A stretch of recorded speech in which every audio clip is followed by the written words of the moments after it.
ішінде міне Ринат Саитов бар, Ринат Саитов, кім Абзал Құспан, Мұхтар Тайжан, Қожалиева, Арман Шораев, Егеубаева, олардың да арасынан мүмкін кіргізеді 4-5-еуін, ал жалпы сұм жүйемеге бұрыннан қызмет жасап жүргендер, сынақтан өткен адамдар өтеді. Сондықтан бұл жерде алданып, қиялданып ешқандай қажет жоқ. Ол сайлауда кім жеңеді?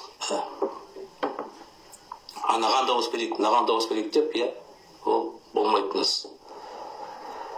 Жүйені сайлау арқылы жеңуге болмайды, өкінішке орай бұл жүйе сайлауға қатты дайындалады. Террорист мемлекет болғаннан кейін бүкіл күшті қуаттарын соны пайдаланып, сондықтан сайлауда жеңу мүмкін емес. Өкінішке орай кейбір